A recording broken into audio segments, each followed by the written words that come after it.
for the greatest comedian alive, Mr. Ian Ellis.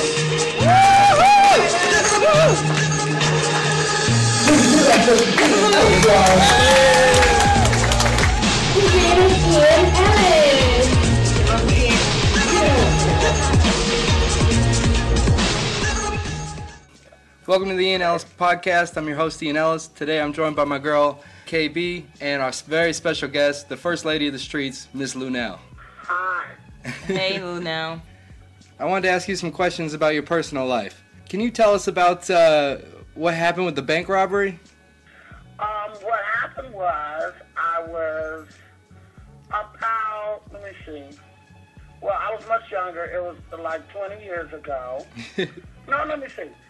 Yeah, it was about 20 years ago, and I was working at a bank, and I knew that I had been working at banks for a long time, and I knew that this bank was going to go under because they weren't taking care of their business. They weren't doing what they were supposed to do. Yeah. And when you work at a bank as a teller, you really don't get paid that much money. No, you don't. And being young and impulsive and knowing that this bank was going to go under, I don't know, impulsively, I just like snatched some money one day and stuffed it in my bra and took it.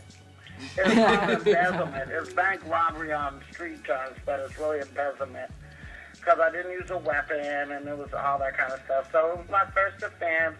I went to work for many weeks after that, and finally they caught up with me and said, hey, you know, we know you did it, and blah, blah, blah, and I admitted it. Went to jail. You did a bid for 4 months. I got let out because I didn't use a pistol. It was my first offense, so I was released on my own cognizance. Then it gave me a date that they were going to sentence me.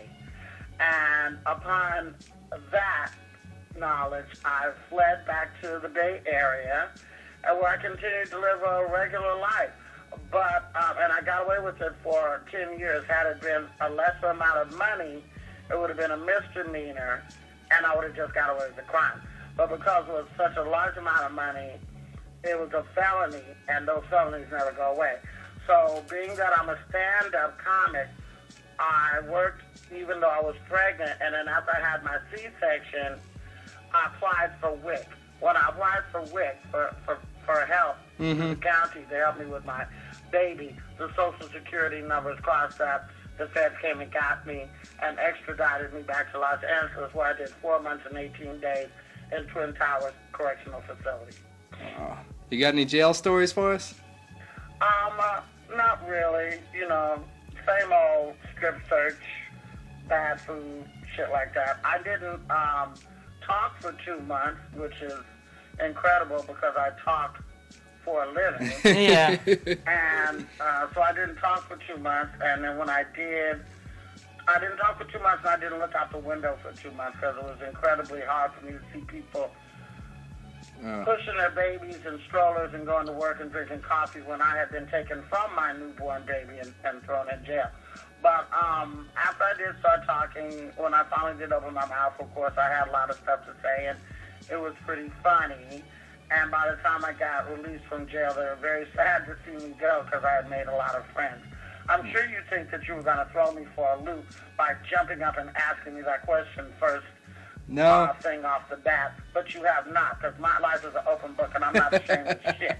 No, that's the reason why everybody likes you, because you're honest like that. I knew you would keep it real, and I wanted to ask you the questions that they don't ask on those bullshit talk shows. You didn't let me know before when we talked before and when we were communicating that this was the subject that you were going to jump up and ask me, but I don't care. I'm just letting you know. I apologize for that.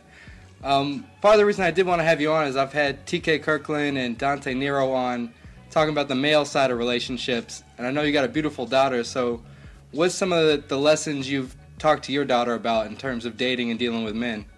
Well, I just let her know that she should never immerse herself in a man and lose herself and be all wrapped up in a guy. Always have your own life, your own hobbies, your own friends, your own things that you do, and a guy is just an accessory to that. He cannot be everything. And she very much understands that because she's a performing arts school student and is very involved in her dance career. She's a dancer. So she's very much like me, and she's very independent and very mature. And I think I really don't have anything to worry about. As much as I've been on the road and left her alone to her own devices, she's remained virginal and, you know, all that stuff. So I'm very pleased with my daughter, actually. And how do you feel about marriage? I think for those who want it and are ready for it, it can be a great partnership and a great thing. For those who aren't prepared for it, don't know what it entails, and are not prepared to put in the work that sometimes it takes, it could become a disaster. I know you're in Steve Harvey's new movie, Think Like a Man. Do you have some thoughts on his relationship strategies that he presents in that movie and his book? Well, I think that it was a great thing because the species have a very hard time understanding each other. Men have a hard time understanding women. Women have a definite hard time understanding men. Yep. And women have a million self-help books out here and how do you get along with your woman and stuff. And men really never speak up and have a book that gives a woman a clue about how they think or what they think or anything like that. I think Steve's book was great, you know? Yeah. You've said in the past that the funnier you are, the less you work. Can you talk to me a little bit more about that? Well, I don't really mean the funnier you are, the less you work, but I mean that there's a lot of very, very funny people who aren't working and a lot of very mediocre people who are working a lot. It depends on how strong you are, how independent you are, whether you're female or not, and how intimidated you make other people around you. If you are a feature act on a show with a headliner and you're consistently funnier than the headliner, at some point they will probably kick you off the show because you're showing up the headliner. But I say that just means that you're a headliner yourself. You should never diminish your shine to make somebody else shine. It's very obvious on television that people who are living well, making money, and getting paid are definitely not as talented as some people I see in clubs and these dark, seedy clubs that are working their asses off. And that goes not just for comedians, but for musicians, vocalists, and it takes more than just talent to be on television. You know, you have to play the game and be pleasant and do the dance and do all that stuff.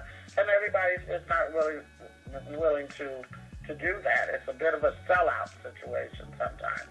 Do you choose not to play that Hollywood game? Because Ian and I were talking, like, you had probably one of the best, hilarious sets I've seen. Do you choose not to play that Hollywood game to keep your integrity? No, I play the game, but I don't play it well. I'm very outspoken, and I'm very opinionated. I'm very brash, and I'm kind of hardcore. I love it. I'm a little hood, and I can go there, and I flip out, and, I have a bad temper, and these qualities have been well documented, and probably my reputation precedes me. All the time, everybody's not willing to deal with that, even if you're going to give them the best product that they've had in their life. Yeah. Now, I know how to tone all that down and all that, but it does make me grossly ill to smile at people I'd rather slap and to sit and lunch with people who I don't care about and to listen to a bunch of rhetoric that I know is bullshit. Yeah. Right. It bothers me. It doesn't bother everybody, but it bothers me. So I play the game, but I don't play it as well as some others, and I guess maybe that could be a detriment a little bit, but whatever, God has got for me, the hacks are not going to be able to hold me back from. Right. So if it may take a little longer for me to pop, I know that I'm the people's favorite. I may not be the executive's favorite, but I know every day in the street I get stopped by people who admire me, who say I make them happy, and who give me props. And I do have to walk around the streets of the community, so that means a lot. If it takes me a little longer to get put on, and I can ride it out like Betty White or Cloris Leachman, that's what I want. I would rather not get it and then be on some housewife show, and then 4 years nobody know I was ever there. So yeah. Can you you got a new podcast called Hey Luenell. Can you talk to us about where that came from and what the show is? Well, it's not really new. It's a podcast that's on my website, heyluenell.com, HeyLuenell.com. And you can go on my website and click on podcast. And just, it's just like basically what you're doing, but better. I have segments in there, advice, relationship segments. We have music. We're very, very randy and very, very open and, a little raunchy at times. Yeah. It's very, very funny, very comedic. And it's just something I think that's good that you could click on, and maybe you're sitting paying your bills, or maybe you're sitting, doing something else and cleaning up the house or whatever. It's something good to click on and listen to while you're doing something else. It's very, very amusing. I'm very pleased with my podcast. So, is Cat coming back? Coming back from where? Like, is he coming back to doing stand-up again? I really couldn't speak on what Mr. Williams is prepared to do. Gotcha. But let's hope so. Let's hope so. So I know you're blowing up right now. You got some movies coming out with Adam Sandler. What can we look forward to coming from Luenell in the future? Well, as much as I'd like to be on television, it seems that genre is evading me. But film career is very, very kind to me. And I did do a movie, well, I've done two, but I did do a movie with Adam Sandler called That's My Boy. They're just now starting to show advertisement for it. The premiere is June the 4th. The movie drops on Father's Day, June 15th. It's not the old family-friendly Adam Sandler. This is the old, raunchy, hardcore, funny as shit Adam Sandler. And that is what people, I think, have been waiting for and missing. And I'm very, very happy to be a part of that. I play his best friend, a stripper named Champale, and sort of like his Yoda. He comes and talks to me about certain problems, and I try to give him advice. And I'm, partially nude through the most of the film, so you'll see that. And it's a lot to look forward to, rated R. The second film that I've done with Adam is a beautiful animated 3D crazy film called Hotel Transylvania. Gotcha. That'll be dropping right before the kids go back to school in September. It's hugely colorful and wonderful. It's got all the monsters in it. Adam plays Dracula. I play a shrunken head. I hang on the door, talk shit when people walk by. And it's a hotel for monsters. We have the Mummy and the Wolfman and all kinds of monsters stay at this hotel. And it's really like a father-daughter story, too, as you'll see with Dracula and his daughter. So I have that, and then I've already shot a part in the movie Taken 2. It's the sequel to the movie Taken with Liam Neeson. Yeah. And that's already in the can. That'll be coming out the first of next year. I just shot a movie yesterday with Jeff Garland and J.B. Smoove, both from Curb Your Enthusiasm. And that's called Dealing with Idiots. That's for the Independent Film Network. So I've got some projects pending that are about to bubble up. And hopefully you'll be seeing a lot more of me. Definitely looking forward to it. Previously you talked about being in the game, and if you're a female, as a female stand-up, like, you're pretty raw and people love you for it. Was there a time where people are like, "Oh, she's taking it too far"? Well, yeah, I have had that, but for the most part, I've really been embraced because, I mean, you know, you really have to just judge your audience. I can say that I've not changed my style from day one, but the times have caught up with me. I think that maybe 21 years ago when I first started talking like I do, I mean, talking, you know, openly like I do, sexually and relationship-wise, it wasn't, you know, it was a little taboo. Right. Now, not so much. And there's more venues now to showcase, you know, a comic of, they call me, you know, a blue comedian, but that's not always the case.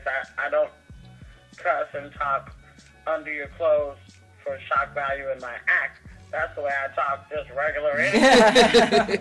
You know, and I really am quite the beast and very funny. And so I think that if it's funny and you're less likely to offend anyone if it's truly just funny. Even if it's raw and the audience knows, oh, well, damn, you know, I can't say nothing because that shit is true, you know, they'll be on your team and on your side. So I don't plan on changing anything anytime soon. I do, of course, change my venue, you know, my act a little bit for the venues I'm doing. I produce comedy shows for my church, for example. I don't do the same thing at the church. At the Laugh Factory. I don't do the same material as the Laugh Factory as I do like when I did the show the other night at Northridge University. So you have to judge your room and do your jokes accordingly. But for the most part, you know, I am Luenell, and, you know, it is what it is. Right. All right, Luenell. Well, thank you for your time. We love you. We look forward to everything coming out, and we'll catch you next time. I hope you enjoyed it. And once again, for the listeners, you can follow me on Twitter. That's @Luenell, @LUENELL. Or go to my website and see if I'm going to be in a town near you sometime soon.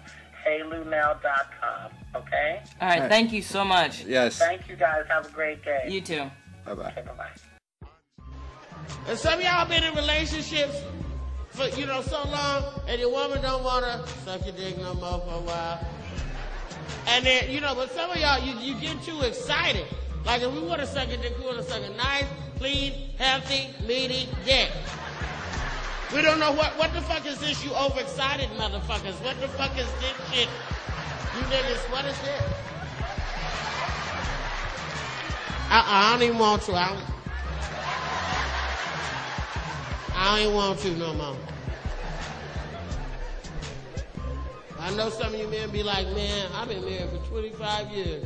My wife don't even like to suck dick no more. Yes, she do. She may not want to suck your motherfucking dick no more. Let Tyrese come in here with his motherfucking pants down. I bet you'll drop to her motherfucking knees, shit. There's some things, man, I'm here to help. I'm here to help. I don't want to criticize. I love the men. But there's some things that y'all do sexually that we cannot stand. We ain't never been able to stand it. We ain't gonna never stand it. We put up with it because black men and Latino men are sensitive. They want you to tell them what you like, but they don't want you to tell them what you don't like. Because you tell them what you don't like, then they get all swole up. Don't want to fuck a bitch no more. I didn't say that. Now, if you agree with me, don't go, see, nigga, I tried to tell you that shit last week. Don't do that shit. If you agree with what I'm saying, just nudge him lightly and go, okay? And I know that a lot of y'all think you be fucking the shit out of your woman because you hit the back. Nigga, I be hitting that back. We got a little surprise for you. That ain't the back. The pussy got a back room to it. You want to strive and achieve something that feels and sounds like this here. Now you're fucking now you're fucking. And you would want to go in that back room. You know what's back there? Vacations, trips, car keys, new outfits and shit. And that's where the good stinky shit is. Remember when you used to fucking the whole house smell like pussy? Remember when you used to tear that shit up, niggas? Mm-hmm. When you used to? Yeah. Okay. Like your boys come up to the house and be like, hey, Frank, man, we was getting ready to go down to the pool hall. Nigga, you been fishing or what the fuck? Yeah, fishing in that pussy. That's where the fuck they were fishing at. And a lot of men, I know you consider yourself cocksmen. You think you can eat a good pussy? That's cute.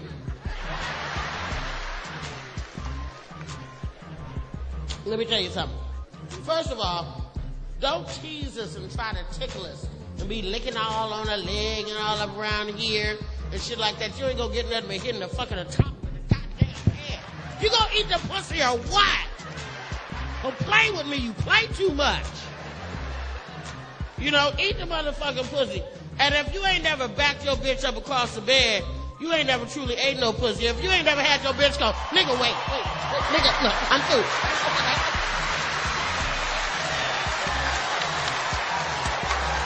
You ain't really ate no pussy.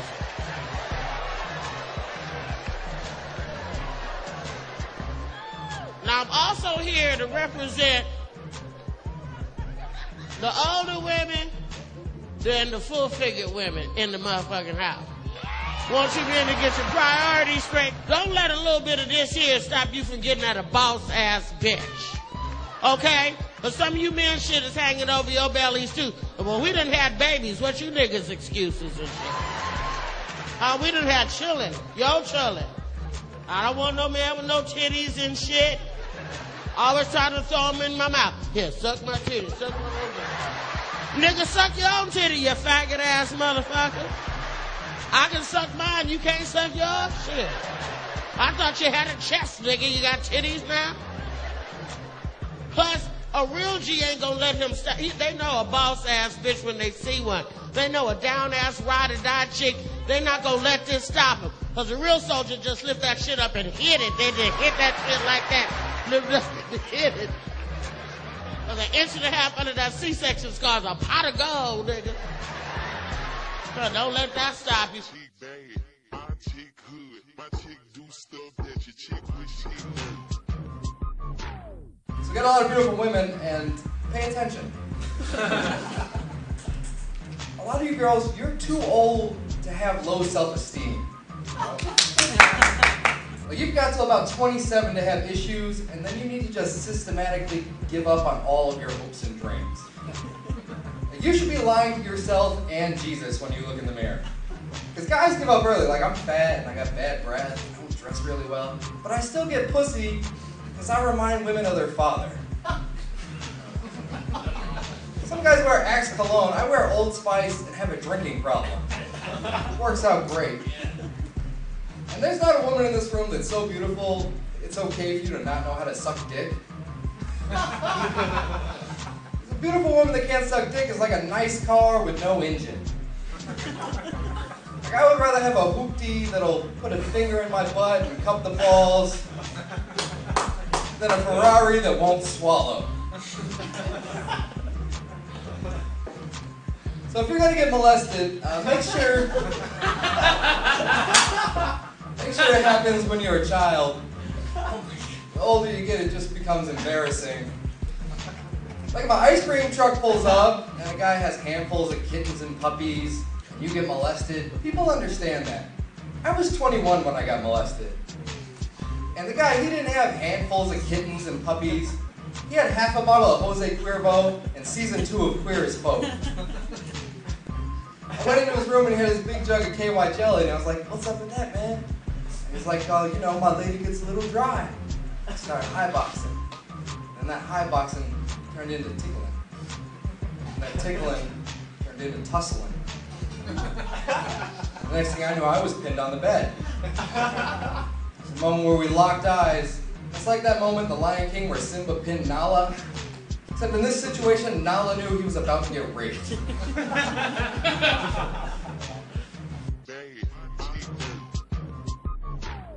How many single ladies are happily single out there? One. Wow. You're not happily single. I'm not even happily single. I used to be happily single till I started watching TV. And then it made me insecure about being single. And I'm not talking about the shows like The Bachelor or Beverly Housewives, Real Housewives of Beverly Hills, or fucking Basketball Whores. I'm not talking about those shows. There's this one show that completely messed me up. It was a show called My Strange Addiction. Alright, and if you guys don't know what it is, it's about people with strange addictions. So there was like a guy who wanted to be a baby. There was a bitch that ate chalk.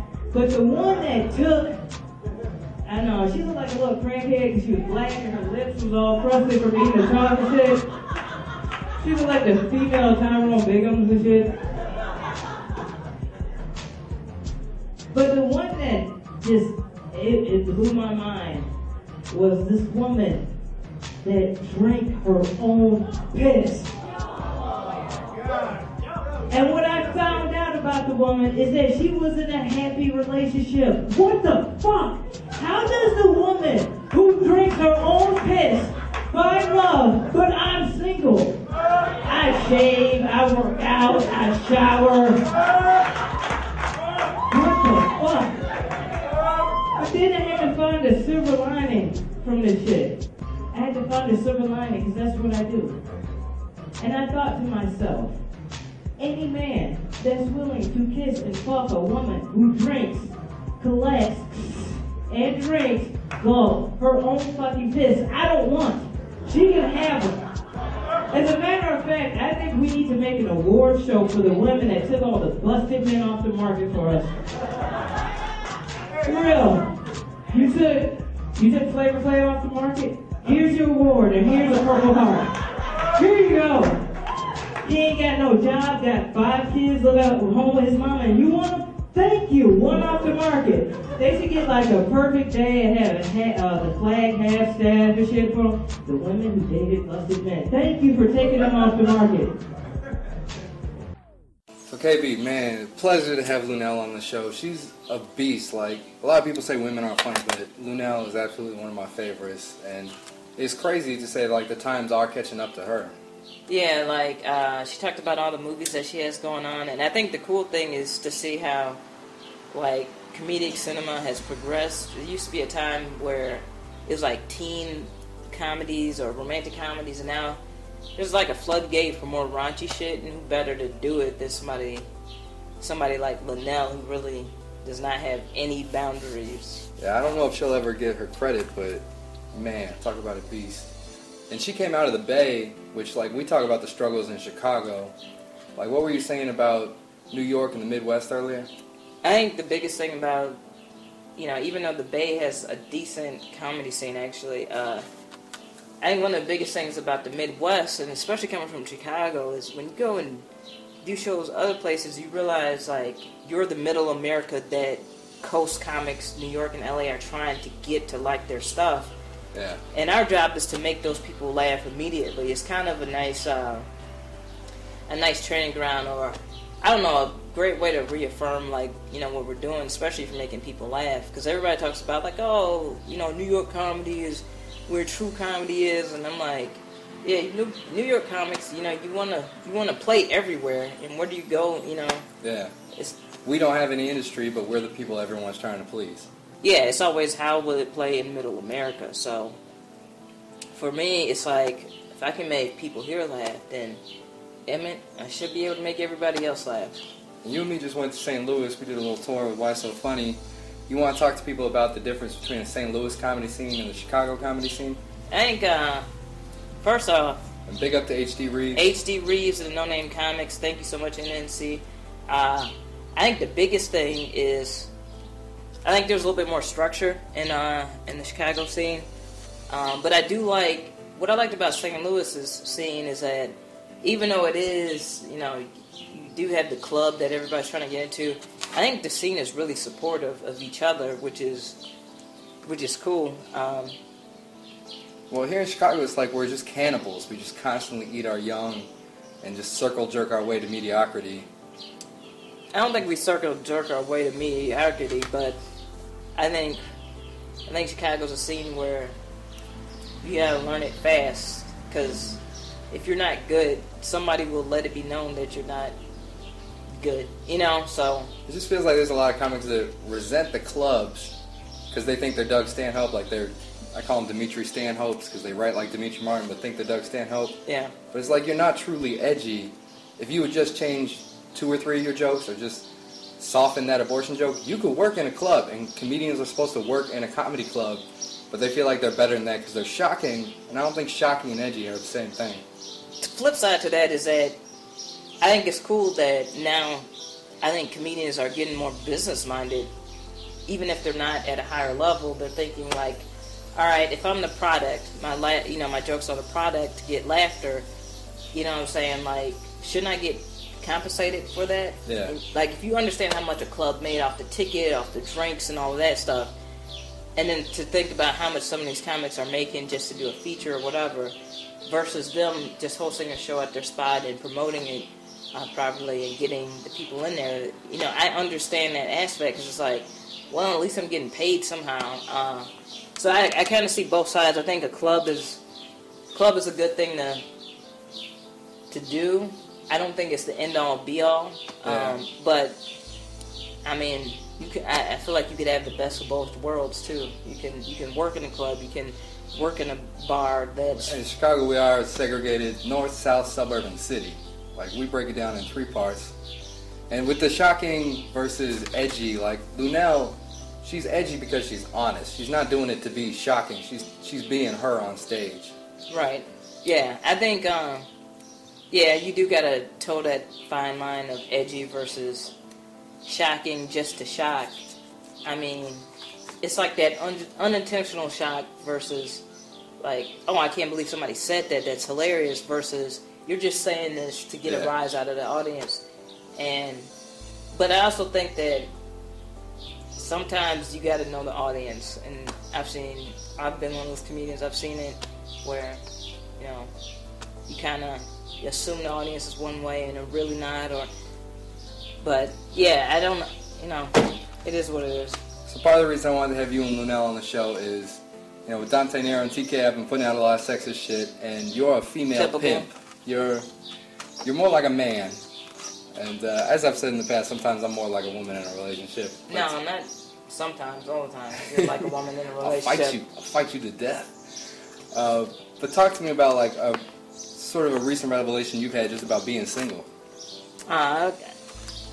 Well, it wasn't recent. It was a couple of years ago. But basically, I found myself dating the same type of, you know, people. And I'm like, why do I keep dating these type of people? And I was like, came to a realization that it was me. Like, I'm attracting these type of people.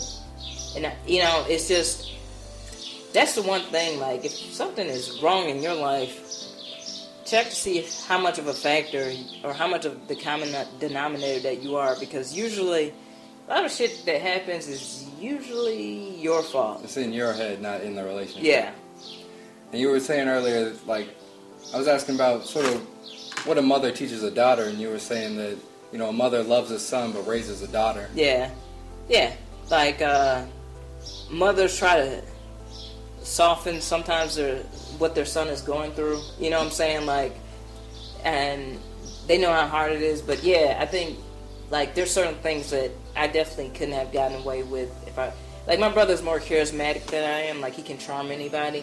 And I don't have that ability. And so, but my mom taught me to be really independent. And I think that was the difference between where we're both at in our lives. I think I was taught to be independent and to do something for yourself. And my brother, because of his charming personality, he was able to kind of slide through a lot of things because he was so charming. And a lot of women allow that. Mm-hmm. You know, a lot of women they'll take a charming man over a charming woman. No woman likes another woman that's well liked, you know? So, like, I think that's a part of, you know, like, growing up. Yeah, moms, you know, mothers, you know, raise their daughters, love their sons. Talk about relationships. You know, feminism is kind of this buckshot thing that's lost a lot of direction. What are your thoughts on, like, a woman in a relationship and feminism right now? Well, depends on the definition of feminism. I mean, like I said before when we were talking before the podcast, like my biggest thing is how people try to define feminism. Like, is it equality 50-50 straight down the middle? Then you can't have equality on one level and then want it to be 1950s on another level. Yeah. But the other aspect of feminism is, like, I've met feminists who, you know, I can't believe that, you know, she's a stripper or whatever.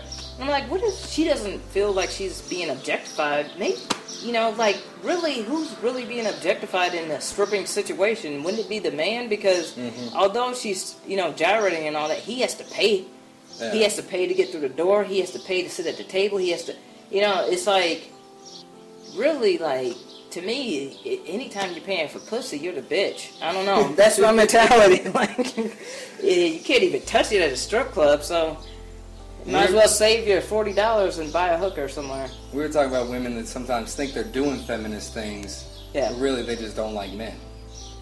You know what's funny is, like, women who are like that, I feel like I've met feminists who are like lesbians and it's cool or whatever, but when you're saying men are this, men are that, and then you're trying to exude what you think masculinity is, then I have a problem with it, because to me it's kind of like you're saying men are this and that, but then I'm going to emulate all the things that they do and then try to say because I'm a woman, just because you have a vagina doesn't make you a feminist. So, like, that's always been my biggest empowering what is their real personality and what's feminine about them. They're just taking on a masculine identity. Right. All right, KB, what do you want to promote that you got coming up? I just want to promote my group, the group I'm in, Why So Funny. You can check us out at whysofunny.com. Twitter is whysofunny1. And yeah, just find us on Facebook at Why So Funny. And for anybody that hasn't heard of us, check us out, and hopefully you enjoy it. And thanks. All right, there's love. One.